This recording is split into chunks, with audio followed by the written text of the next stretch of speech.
process. I wanna feel good. I am alive. Don't wanna be dead. Vous êtes mis à l'ombre, c'est ce qu'il fallait faire aujourd'hui. Aujourd'hui, il vaut mieux être à l'ombre qu'en plein soleil, qu'en plein cagnard, comme ils disent ici.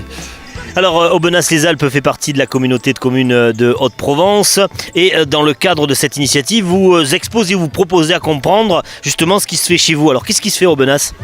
Eh bien, nous avons pour projet la construction d'une salle communale, ossature bois, mur paille et basse consommation. Donc le plus petit commun dénominateur en ce qui concerne les économies d'énergie et puis le CO2. Alors l'explication, je continue dans la présentation de votre commune, l'explication de Saint-Martin-les-Eaux. Pourquoi les eaux ? Alors Saint-Martin-les-Eaux, parce qu'à l'époque nous avions des eaux sulfureuses. Donc nous avons la mairie actuelle qui est l'ancien château et qui avait une douzaine de chambres d'hôtes et qui venaient boire l'eau sulfureuse. Donc cette eau était bénéfique pour les maladies de peau, les rhumatismes, etc. D'ailleurs actuellement il y a beaucoup de monde qui revient avec sa petite bonbonne boire son petit verre à la source. Et la spécificité aussi, les eaux, nous avons aussi des eaux salées. Donc les eaux salées se trouvent derrière la colline où sont stockés les hydrocarbures. Ce sont des grandes nappes de sel que l'on a creusées pour stocker les hydrocarbures. Et donc cette eau salée était visitée à l'époque par pas mal de monde pour venir un petit peu se purger le sang, comme on dit, pour faire les nettoyages quand on abusait un petit peu des festivités. Alors ce samedi 12 mai, c'est donc la fête dans votre commune, la fête et de l'Europe et de l'environnement. Pourquoi on a associé comme ça les deux ? Alors écoutez, nous y sommes en plein dedans, puisque demain c'est la fête de l'Europe aussi. Donc ça fait partie du projet LIFE qui a été subventionné par la communauté de communes. Et donc notre président a porté beaucoup de projets là-dessus. Et nos 8 communes environnantes ont été bénéficiaires de pas mal de subventions. Alors c'est un remerciement à l'Europe.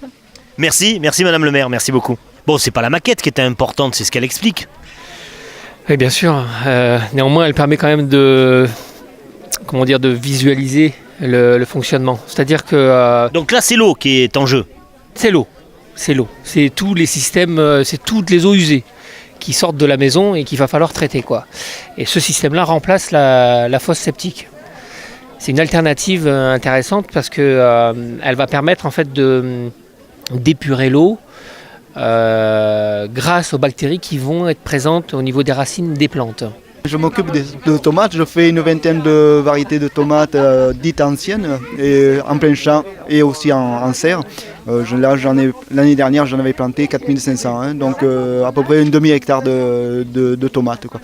Alors je pose la question de la même façon que je l'ai fait tout à l'heure à quelques maires de communes comme Saint-Martin, mais c'est pas pollué, à Aubenas, on n'a pas besoin de s'intéresser autant à la protection de l'environnement. C'est pas dans l'immédiat. Nous, quand on l'a fait, c'est de se dire demain, quelle planète allons-nous laisser à nos enfants ? Donc il faut savoir que cette planète, nous, on l'a, mais il y a l'héritage après. Et on préfère leur laisser une planète propre, avec des matériaux propres, recyclables, plutôt que des matériaux, on ne sait pas qu'en faire, on ne sait pas comment les recycler et qui polluent plutôt qu'autre chose. Donc nous, ça a été le souci de l'avenir de nos descendants. C'est pas pour nous personnellement, parce qu'on aurait très bien pu prendre autre chose, mais c'est pour l'avenir, pour nos enfants et nos petits-enfants, pour ceux qui nous succéderont. I'm gonna be, I wanna feel good. Gonna be, I wanna feel